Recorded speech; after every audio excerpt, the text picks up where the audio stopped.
Face à un déferlement de désinformation, de propagande mensongère sur un sujet extrêmement grave, la situation humanitaire dans la bande de Gaza, nous allons maintenant répondre à certaines questions.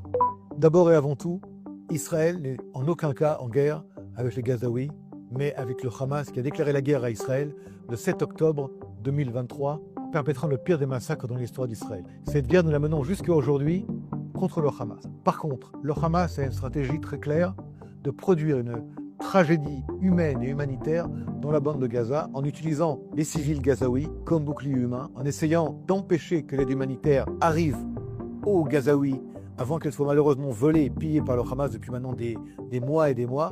Et donc Israël a mis en place des centres de distribution humanitaire selon le procédé de la Gaza Humanitarian Foundation, avec le soutien de l'administration américaine, et ces centres de distribution pour but de donner gratuitement des dizaines de millions de repas aux Gazaouis dans le sud et dans le centre de la bande de Gaza. Il n'y a pas de force de Tsahal dans ces centres humanitaires. Par contre, il y a des forces de Tsahal aux alentours pour protéger la région elle-même. Et il s'avère que le Hamas a essayé plusieurs fois de produire un chaos en essayant de tirer vers les centres de distribution de la nourriture, par exemple, en tirant des roquettes près de Rafah. Il est clair que le Hamas utilise la population civile palestinienne à Gaza pour provoquer un chaos humanitaire et utiliser cette population civile de Gaza comme bouclier humain. Les centres de distribution de la nourriture vont s'agrandir en nombre dans les prochains jours, en parallèle de l'aide humanitaire distribuée, elle, par les agences onusiennes et par des ONG qui, grâce à des corridors humanitaires qui ont été ouverts par Tsahal et protégés par Tsahal, vont pouvoir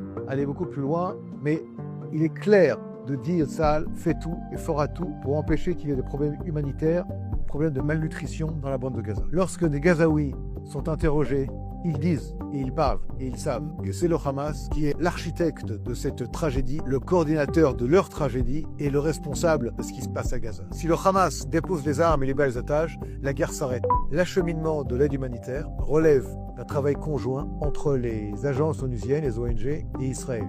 Plus d'1,8 million de tonnes d'aide humanitaire ont été acheminées dans la bande de Gaza.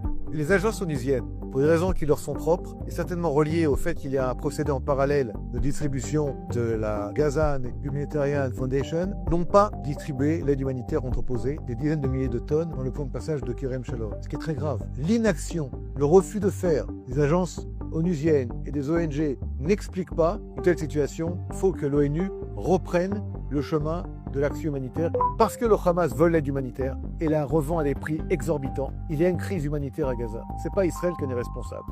Mais aujourd'hui, il y a comme une abstraction du fait